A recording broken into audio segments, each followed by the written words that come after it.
Hi friends, welcome to my YouTube channel. সকল দর্শক বন্ধুকে আবারও স্বাগতম জানাচ্ছি আমার ইউটিউব চ্যানেলে।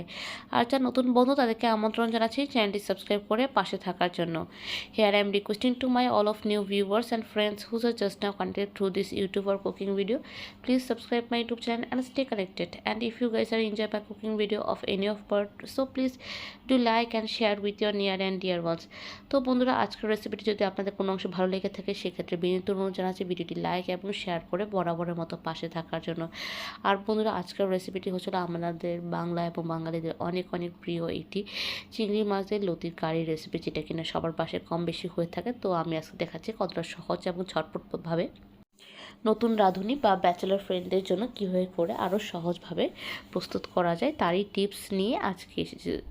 So friends, today we are presenting a very delicious and it's a very tempting Bengali most favorite is a asparagus and prawn curry recipe. I hope this curry recipe will give you better insights. So let's get started. So first started from the ingredients. তো প্রথমে নিয়ে নিচ্ছি আমি asparagus বা লতি, নিয়ে নিচ্ছি বেগুন, ব্রিঞ্জেল, চিংড়ি মাছ নিয়ে নিচ্ছি, ছোটো ছোটো চিংড়ি নিয়ে নিচ্ছি, পেঁয়াজ, রসুন, কাঁচা লঙ্কা। আর এখানে আপনার চাইলে বড় বড় প্রন দিতে পারেন, সেটাকে ছোটো ছোটো কুচি কুচি করতে পারেন। যেহেতু আমি এখানে আমার কাছে ছোটো চিংড়ি আছে, তো আমি ছোটো চিংড়িটাকে আমি এখানে নিয়ে নিচ্ছি। এখন চলে যাব পরবর্তী স্টেপে। তো আশা করি বন্ধুরা আপনারা আমাদের মেইন ইনগ্রিডিয়েন্টসটা বুঝে গেছেন। এখানে হচ্ছে লতি আর বেগুন হচ্ছে মেইন, আর হচ্ছিলো চিংড়ি মাছটা অপশনাল। তবে আমরা যেহেতু বাঙালি, আমরা চিংড়ি মাছ দিয়ে এরকম লতি এবং শাক খেতে পছন্দ করি, তো এটাও রেখেছি। আর বাদ বাকি হচ্ছিলো সাব ইনগ্রিডিয়েন্টস বা হেল্পিং ইনগ্রিডিয়েন্টস। তো আশা করি বন্ধুরা আপনারা বুঝে গেছেন কী কী আমরা দিচ্ছি। তো আমরা চলে যাব এখন পরবর্তী স্টেপে। আশা করি বন্ধুরা আপনাদের জন্য এটা ইজি হবে। এখন আমরা চিংড়ি মাছ ম্যারিনেট করব। দিয়ে দিচ্ছি পরিমাণ মতো নুন, দিয়ে দেবো সামান্য হলুদের গুঁড়ো, দিয়ে দেবো সামান্য লাল মরিচের গুঁড়ো,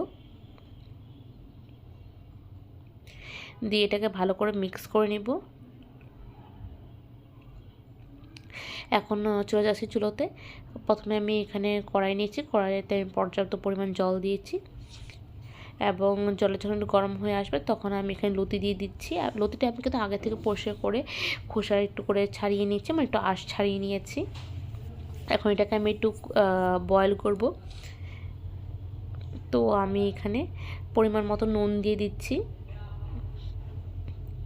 দিয়ে নাড়াচাড়া করে আমি এটা সেদ্ধতে দিয়ে দিচ্ছি। তো 10 থেকে 15 মিনিট এটাকে ভালো করে সিদ্ধ করে নেব। সেদ্ধ হয়ে গেলে চলে যাব পরবর্তী স্টেপে।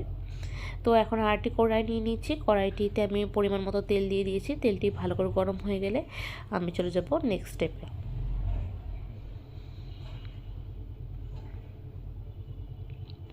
তো এখানে প্রথমে আমি দিয়ে দিচ্ছি পেঁয়াজ এবং রসুন দিয়ে দিচ্ছি একই সাথে, দিয়ে এটাকে বেশ খানিকক্ষণ যেন আমি ভাজা ভাজা করব, প্রায় 20 থেকে 25 সেকেন্ডের মতন। দিয়ে দিচ্ছি এখানে সামান্য নুন,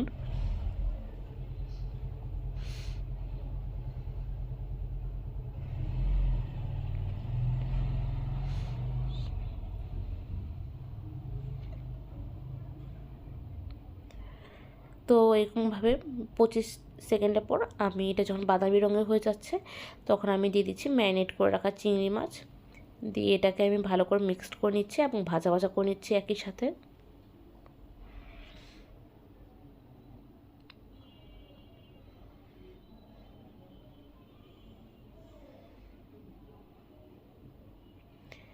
তো এভাবে করে আমি এটাকে ভালো করে ভাজা ভাজা করব যতক্ষণ পর্যন্ত হালকা বাদামি রঙে পরিণত না হচ্ছে, এবং যখন এটা দেবো বাদামি রঙে হচ্ছে তখন আমি একটু সামান্য জল মিক্স করে দেব এবং এইভাবে করে মশলা দিয়ে কষাতে থাকবো। এভাবে করে 5 মিনিটস কষানোর পর আমি এখানে দিয়ে দিচ্ছি বেগুন। বেগুন দিয়ে আমি একেবারে মশলাতে আমি কষিয়ে নিচ্ছি এবং আমি ঢেকে দিচ্ছি 3 থেকে 4 মিনিটের জন্য।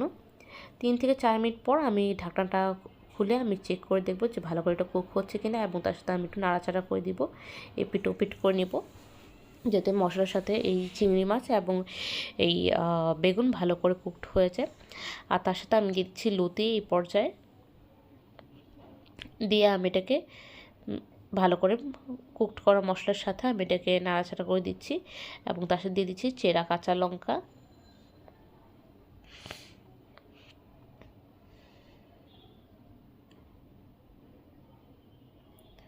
তো এইভাবে করে আমি 3 to 4 মিনিটসের মতন এইভাবে কুক করব।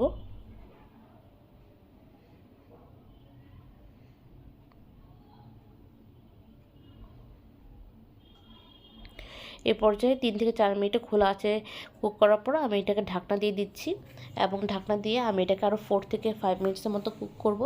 And after that I can say it's completely ready to serve it. So now you guys can see it after 4 to 5 minutes it's completely ready to taste it or ready to serve it. You guys can serve with your favorite steam rice. তো আপনারা এটা serve করতে পারেন সাদা ভাতের সাথে, এটা দুর্দান্ত লাগে। আর আমার এই ঝটপট রেসিপিটা আপনাদের কার কেমন লাগলো অবশ্যই আমাদেরকে জানাবেন, কারণ আপনাদের প্রতিটি মন্তব্য আমাদেরকে অনেক অনেক উৎসাহিত করে সামনের দিনে এগিয়ে যাওয়ার জন্য। তো বন্ধুরা, ভিডিওটি লাইক করতে ভুলবেন না, আর কারণ আপনাদের লাইক এবং ভিউ ওয়াচ আমাদের চ্যানেলের রিচ বাড়াতে অনেক অনেক সহযোগিতা করে। তো বন্ধুরা, আজকের রেসিপিটা এতটুকু রইলো, আবারও দেখা হবে অন্য একটা রেসিপি নিয়ে, অন্যরকম কথোপকথন নিয়ে। ততক্ষণ পর্যন্ত সুস্থ থাকুন, ভালো থাকুন, take care, tata and bye by.